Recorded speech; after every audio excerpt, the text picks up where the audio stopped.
house? Yeah. Monica Truax and Richard Hardy have lived in this neighborhood near Northeast 122nd and Glisan for decades. All has been mostly good and peaceful until just a few months ago. They have no facilities, which causes them to, use your landscaping. She's talking about homeless camps that have sprung up in their neighborhood, using their yard for a bathroom. And they attribute that to this, a brand new BottleDrop center just down the street.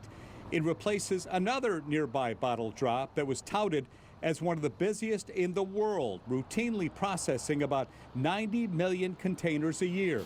This new one is faster, allowing customers to drop all their containers on a conveyor belt to be instantly counted instead of one at a time. Neighbors we spoke with feel the new BottleDrop has attracted people who are homeless, and that they feel has impacted their livability. They're just trashing the whole neighborhood. The wind blows and blows all their garbage down here into our yards. And they say the BottleDrop operators pick up cans at 4 o'clock in the morning, waking up the neighbors, and security lights glare into the windows of homes. I pay tax to live here. These guys don't pay tax. These guys make enough noise to wake up anybody from his grave. Isam Katie and his wife Salam have lived in their home for 9 years. They both grew up in Lebanon. Isam tells me he constantly finds needles and feces outside their home at the end of the street. He parks his car there so no one else will. I never had to do this. For 9 years, we never had to do this. Salam says the changing neighborhood has left her fearful. Are you scared now because of this? Yes, I don't go anywhere. She says she feels safer in Lebanon than she does here.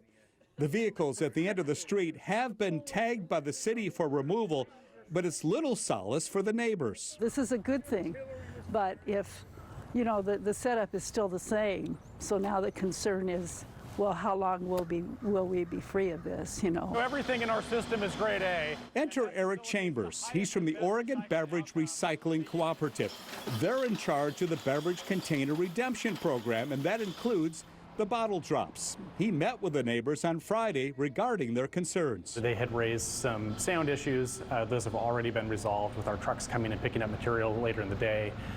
Some lighting issues, which we're really confident can be solved through some shielding that will make sure the light's not shining into their yards or anything. And then, some livability issues, some parking and issues along 120th Avenue that they raised as well. There's some things within our control that we're going to do. We're going to try to block off a pedestrian access on the west side of the property. But some of the issues that we face are issues that we face citywide. And for that, he's also hoping to get cooperation from city leaders. And he says they have responded to him and that camp removal is expected soon. For now, the neighbors will be watching closely to see if things do get better.